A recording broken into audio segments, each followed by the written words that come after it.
শহীদ জিয়ার জন্ম হয়েছে বিধায় দেশের স্বাধীনতা যুদ্ধের ঘোষণা হয়েছে। এই অন্তর্বর্তীকালীন সরকার নির্বাচন দিতে তালবাহানা করছে।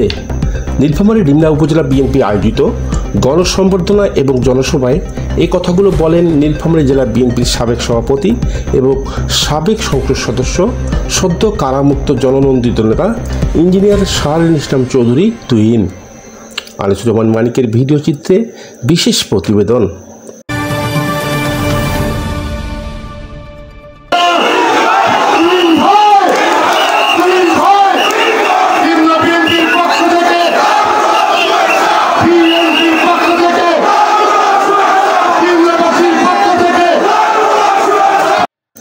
দীর্ঘ 18 বছর পর দেশে ফিরে নিজ নির্বাচনী এলাকায় রোববার 18 মে বিকাল 4টায় ডিমলা ইসলামিয়া ডিগ্রি কলেজ মাঠে হাজারো লোকের ভালোবাসায় সম্মানিত হন তিনি।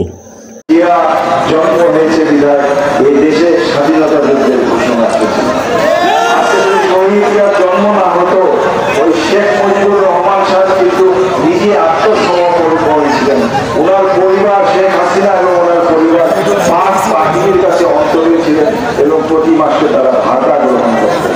ওই শেখ হাসিনার যে সন্তান সজীবনের জয়, তারও জন্ম হয়েছিল ওই পাক বাহিনীর অধীনে থাকা অবস্থায় ভাতা গ্রহণ করে সিএমএইচে থাকা।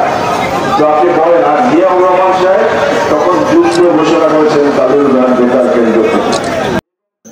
এদিন দুপুর থেকে শুরু করে উপজেলার বিভিন্ন ইউনিয়ন থেকে আসা হাজার হাজার নেতাকর্মী তাদের প্রিয় নেতাকে একটি নজর দেখার জন্য ধানশীষ, ব্যানার, ফেস্টুন হাতে নিয়ে আনন্দ উল্লাসে মেতে উঠে স্লোগানে স্লোগানে মুখরিত হয় পুরো এলাকা।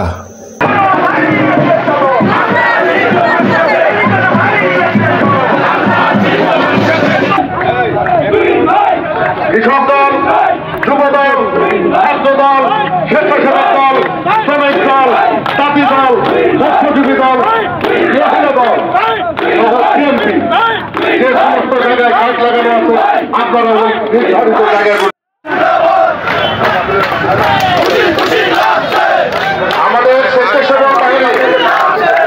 স্বেচ্ছাসেবক বাহিনী দয়া করে একটু তদারকি করেন। আমার এই যে মঞ্চের ডানে আপনারা যা আছেন,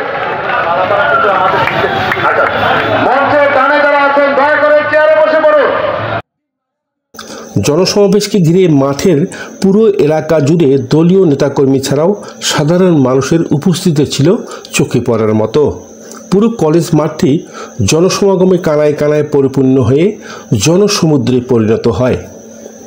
উপজেলা বিএনপির সাংগঠনিক সম্পাদক গোলাম রাব্বানী প্রধানের সঞ্চালনায় অনুষ্ঠানে সভাপতিত্ব করেন উপজেলা বিএনপির সভাপতি অধ্যক্ষ মনোয়ার হোসেন। অনুষ্ঠানে অতিথি হিসাবে জেলা বিএনপির সভাপতি আলমগীর সরকার, সাধারণ সম্পাদক জহুরুল আলম, উপজেলা বিএনপির সিনিয়র সহসভাপতি আরিফুল ইসলাম লিটন, সাধারণ সম্পাদক বদিউজ্জামান রানা প্রমুখ বক্তব্য রাখেন।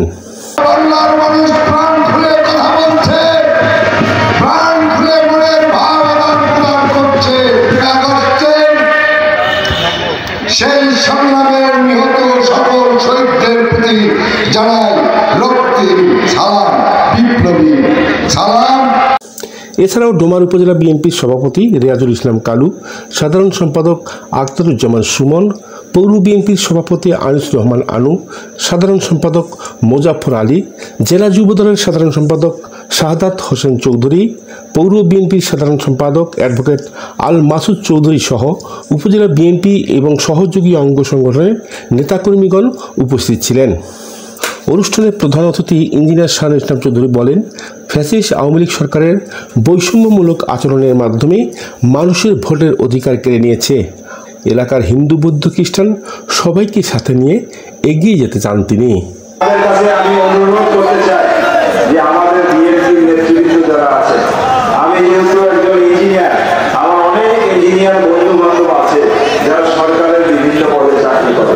তো সরকার থাকুক, সরকার না থাকুক, আপনাদের এলাকার ছোটখাটো যে কাজগুলো আছে আমাদের বিএনপি নেতৃত্বের মাধ্যমে আপনারা দেন, সেটা ফুল হোক, কারবার হোক, স্কুল হোক, যতটুকু সম্ভব আমরা অচিরেই সেগুলা কাজ আরম্ভ করবো।